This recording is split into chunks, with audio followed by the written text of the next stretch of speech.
Hello दोस्तों। तो आज का जो हमारा सेशन है वो भी बहुत इम्पोर्टेंट सेशन होने वाला है, क्योंकि आज मैं जो आपको बताने जा रहा हूँ वो आप यहाँ पे देख सकते हैं। मोस्ट इम्पॉर्टेंट थ्योरम, जो भी हमारे सेट के अंदर जो प्रमेय होते हैं वो आज मैं आप लोगों को प्रमेय बताने जा रहा हूँ, जो यूनियन से रिलेटेड और इंटरसेक्शन से रिलेटेड, यानी जो हमारा प्रतिच्छेद समुच्चय होता है उससे और जो हमारा संघ या सम्मिलन समुच्चय होता है उससे रिलेटेड ये हमारे नियम होंगे। ये नियम भी अक्सर पेपर में पूछे जाते हैं और प्रूफ करने के लिए भी ये नियम आते हैं। अब ये आपको पता होगा तभी आप आगे के क्वेश्चंस को कर पाएंगे, क्योंकि अगर कहीं पे ए यूनियन बी लिखा है तो आपको पता होना चाहिए कि हम उसे बी यूनियन ए लिख सकते हैं कि नहीं लिख सकते हैं। तो ये बातें आपको पता होनी चाहिए, तभी आप आगे के सॉल्व कर पाएंगे क्वेश्चनों को। तो ये जो हमारा वीडियो है ये भी बहुत इम्पॉर्टेंट वीडियो है। ये थोड़ा सा छोटा वीडियो होगा लेकिन बहुत इम्पॉर्टेंट वीडियो होगा। तो चलिए दोस्तों, अब हम अपने वीडियो को स्टार्ट करते हैं। लेकिन स्टार्ट करने से पहले अगर आप हमारे चैनल पे नए हैं तो प्लीज़ हमारे चैनल को सब्सक्राइब कर लीजिए और नोटिफिकेशन बेल को भी दबा दीजिए। अगर ये वीडियो आपको अच्छी लगी तो आप लाइक भी करें। अगर आपको कुछ समझ में नहीं आता है, कुछ पूछना है, तो आप हमें कमेंट करके पूछ सकते हैं या फिर व्हाट्सएप नंबर पे भी पूछ सकते हैं। तो चलिए दोस्तों, स्टार्ट करते हैं इस वीडियो को और देखते हैं क्या है। लिखा है यहाँ पे यूनियन के लिए प्रमेय और यहाँ पे लिखा है इंटरसेक्शन के लिए प्रमेय। यानी यूनियन का मतलब क्या होता है इस सिंबल के लिए, और इंटरसेक्शन का मतलब होता है इस सिंबल के लिए प्रमेय क्या है। ये हमारे दो सिंबल हैं, दोनों सिंबल के लिए इसमें प्रमेय पढ़ना है हमें। तो यहाँ पे लिखा है सबसे पहले वर्ग सम का नियम। वर्ग सम का नियम, तो ये हमें दोनों में पढ़ना है, यानी यूनियन के लिए भी पढ़ना है और इंटरसेक्शन के लिए भी पढ़ना है। तो देखिए ये क्या कह रहा है कि अगर कोई एक सेट है ए और ए का ए के साथ यूनियन किया जाए तो हमारा ए ही आएगा। तो हम इसे प्रूफ भी करके देखेंगे कि क्या ए आता है। जैसे हमने ले लिया ए बराबर 1, 2 और 3, 1, 2 और 3 लिया हमने। अब हमें करना है ए यूनियन ए। तो ए यूनियन ए का मतलब क्या है, दोनों को साथ में लिखेंगे। जो हमारा ए है उसे लिख लेंगे 1, 2, 3 और फिर से ए है तो दोनों को साथ में लिखेंगे 1, 2, 3 लिखेंगे। लेकिन ये फिर 2 बार हो जाएगा तो दोनों को एक एक बार लिखना पड़ेगा। तो हम देखेंगे तो हमारा क्या आया, 1, 2 और 3 ही आया। तो हम इस प्रकार से हम क्या कहेंगे कि जो भी हमारा वर्गसम का नियम है वो ए यूनियन बी बराबर होता है ए। सॉरी, बार बार गलत हो रहा है। ए यूनियन ए बराबर होता है ए। तो ये है हमारा वर्गसम का नियम। अब हम देख लेते हैं कि क्या इंटरसेक्शन में भी ये लागू होगा कि ए इंटरसेक्शन ए जो होगा हमारा ए ही आएगा। तो आप बताइए, अगर ए इंटरसेक्शन आप ए लिखेंगे यानी क्या लिखेंगे, आप लिखेंगे 1, 2, 3 ये लिखेंगे और इंटरसेक्शन 1, 2, 3। अगर मैं आपसे ये कहूँ कि इंटरसेक्शन का मतलब दोनों में कॉमन होता है, आप देख के बताइए कि दोनों में कॉमन क्या है। तो आप क्या बताएंगे, दोनों में कॉमन सर 1, 2 और 3 ही तो है। तो 1, 2 जब 3 है तो यही तो ए के बराबर है। तो हमारा आ गया कि A intersection A is equal to A. तो ये था हमारा वर्गसम का नियम। तो हम कहेंगे कि जो भी हमारा यूनियन होता है, किसी सेट का यूनियन या फिर इंटरसेक्शन, वो वर्गसम नियम का पालन करता है। यानी कहीं पे ए यूनियन ए लिखा है तो वो ए के बराबर होगा, और कहीं पे ए इंटरसेक्शन ए लिखा है तो वो भी ए के बराबर ही होगा। अब चलिए आगे वाला नियम देखते हैं क्या है। आगे वाला नियम दिया है क्रम विनिमयक नियम। क्रम विनिमयक नियम क्या है, क्रम में हम विनिमय कर देते हैं यानी उसको इधर उधर कर देते हैं। तो क्या वो वही आएगा, तो हमें ये देखना है कि दूसरे में हमें ये देखना है कि जब हम उसके क्रम को इधर उधर करते हैं तो क्या वो सेम आता है। तो इसे सिद्ध करने के लिए आप क्या करेंगे, यहाँ पे दो सेट दिया है ए और बी, तो आप लिखेंगे एक ए को मानेंगे, मैंने लेट किया कि ए बराबर 1 2 और 3 है, और बी बराबर लेट करेंगे कि 4 5 और 1 है।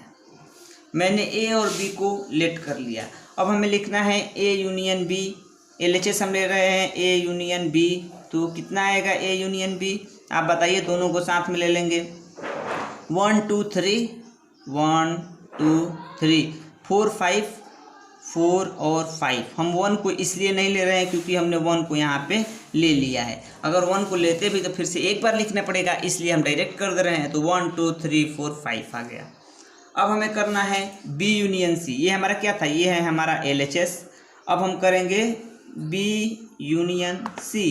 बी यूनियन सी बताइए क्या आएगा, पहले बी को लिखेंगे 4 5 1, उसके बाद इसे लिख देंगे, तो 1 तो पहले लिख चुके हैं, 2 और 3 लिख देंगे, 2 और 3 लिख दिए, ये है हमारा RHS। आप देखिए 1 2 3 4 5 आया है, यहाँ पे 1 2 3 4 5 आया है, दोनों सेम है। मैं आप लोगों को पहले ही जो क्वेश्चन था उसमें मैं आप लोगों को ये बताया था कि आप क्या करेंगे, अगर एलिमेंट सही क्रम में नहीं है तो उसे सही क्रम में कर लेंगे, या फिर कहीं भी आप एलिमेंट को लिख सकते हैं और केवल एक ही बार एक एलिमेंट को लिख सकते हैं। तो इस प्रकार से LHS और RHS हमारा क्या हुआ, बराबर हो गया। तो ये भी हमारा नियम सत्य है, क्रम विन्यास का नियम भी सत्य है। इसी प्रकार से आप इंटरसेक्शन में देखेंगे कि दोनों में कॉमन क्या है। देखिए ये LHS में हम ले रहे हैं, LHS में कितना आएगा, दोनों में कॉमन लेंगे तो देख लीजिए ए और बी में कॉमन, तो ए और बी में कॉमन केवल 1 आ रहा है, तो आप यहाँ पे 1 लिख देंगे, और इसमें कॉमन लेंगे तो क्या आएगा बताइए, बी इंटरसेक्शन से ए में, तो इसमें भी वही आएगा 1। तो देख लीजिए 1 बराबर 1 आ गया, यानी LHS is equal to RHS आ गया। तो इस तरह से हम कह देंगे कि क्रम विन्यास जो हमारा नियम है वो यूनियन और इंटरसेक्शन पे लागू होता है, इसके लिए ये सत्य है। अगर कहीं पे ए यूनियन बी लिखा है तो इसे हम बी यूनियन ए लिख देंगे, अगर ए इंटरसेक्शन बी लिखा है तो इसे हम बी इंटरसेक्शन ए लिख देंगे। तो ये था हमारा दूसरा नियम, दूसरा प्रमेय। अब हम चलते हैं तीसरे प्रमेय पे। तीसरा प्रमेय है सहचर्य का नियम। सहचर्य का नियम, सहचर्य का नियम ये कहता है कि अगर ए यूनियन बी है और इसका यूनियन किसी तीसरे सेट के साथ सी के साथ कर दिया गया तो ये बराबर होगा, चाहे आप पहले ए लिख लीजिए उसके बाद यूनियन लगा दीजिए, बी यूनियन सी से कर दीजिए, तो ये भी बराबर होता है। अब किस प्रकार से बराबर होता है इसे भी आपको सॉल्व करके दिखा देते हैं।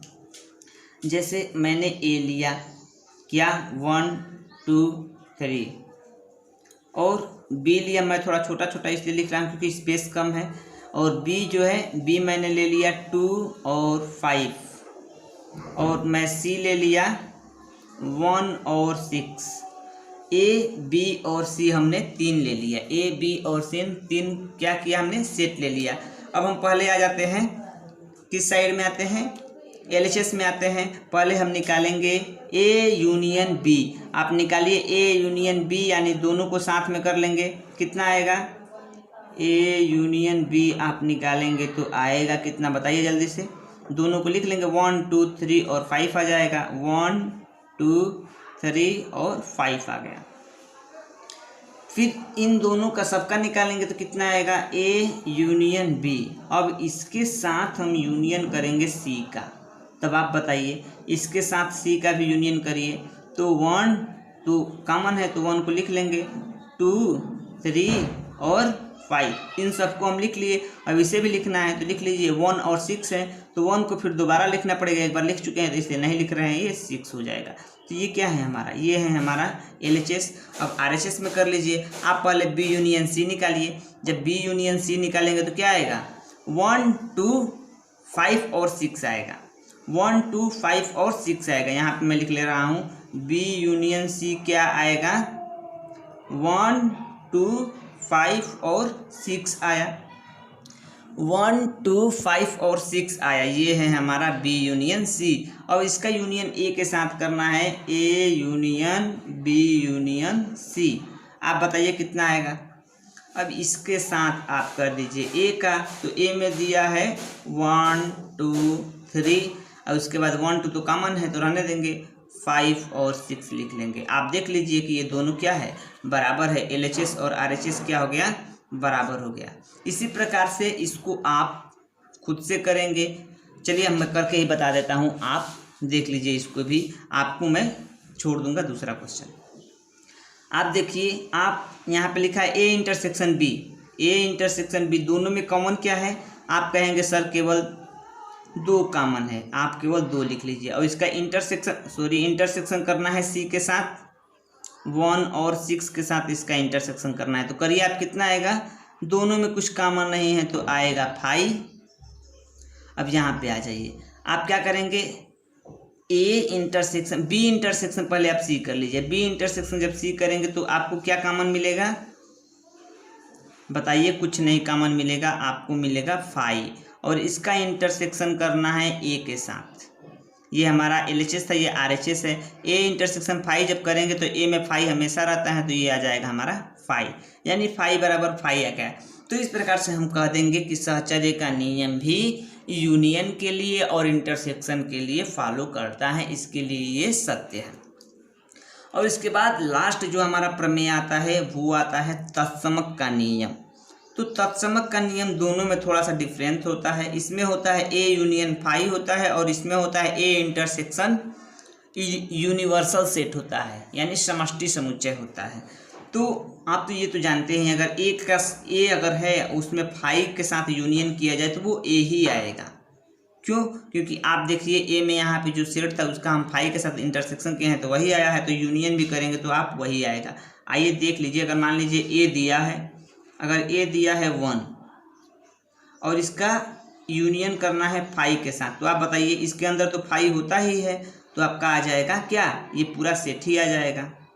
तो ये हो जाएगा 1, इसके अंदर 5 भी आ जाएगा और ये भी आ जाएगा। अब ये देख लीजिए कि A इंटरसेक्शन U जब करना है तो क्या आएगा। जैसे मान लीजिए हमने U का मान ले लिया 1, 2 और 3, और A का मान ले लिया 1, 2। अब मैं आपसे ये पूछूं कि A इंटरसेक्शन U क्या होगा, तो आप कहेंगे सर जो दोनों में कॉमन है उसे आप लिख लीजिए। तो कॉमन है 1 और 2, तो 1 और 2 को हम यहाँ पे लिख लेंगे, और 1 और 2 क्या है? वो A है, तो ये बराबर हो गया A के। इस प्रकार से LHS और RHS बराबर हो गया। तो ये था हमारा छोटा सा सेशन, क्योंकि ये आपको बताना बहुत ज़रूरी था कि जो हमारा यूनियन के लिए होता है वर्गसम नियम, क्रम विन्यायक नियम और सहचर्य नियम, तत्समक नियम, ये सभी उस पर लागू होते हैं, इन सब का वो पालन करता है। और जो इंटरसेक्शन है वो भी इन सारे नियमों का पालन करता है। तो इसलिए मैं ये छोटा सा सेशन बनाया, ताकि अगर आपको कहीं पे ये नज़र आए, कहीं पे अगर किसी क्वेश्चन में आ जाता है A इंटरसेक्शन A या A यूनियन A, तो आप उसे केवल A लिख देंगे। इसलिए मैंने ये वीडियो आप लोगों के लिए बनाया है। मैं आप लोगों को पूरी जानकारी देना चाहता हूँ सेट के बारे में, ताकि आपको आगे कोई परेशानी ना हो। अब इसके आगे मैं आप लोगों के बहुत इंपॉर्टेंट क्वेश्चन लेकर के आऊँगा, और उसे आप चुटकियों में सॉल्व करेंगे। अगर क्वेश्चन से करेंगे कुछ टाइम लगेगा, अगर आप सूत्र पे करेंगे तो टाइम लगेगा, और बिना सूत्र के वेन डायग्राम के द्वारा करेंगे तो बहुत कम समय में वो सारे क्वेश्चन सॉल्व हो जाएंगे। तो इससे नेक्स्ट वाला वीडियो जो होगा वो हमारा वो होगा। तो चलिए दोस्तों, अगर ये आपको वीडियो अच्छी लगी हो तो इसे लाइक कर दीजिए, और अपने दोस्तों के साथ इसे शेयर भी करिए। अगर आप हमारे चैनल पर नए हैं तो हमारे चैनल को सब्सक्राइब भी कर लीजिए।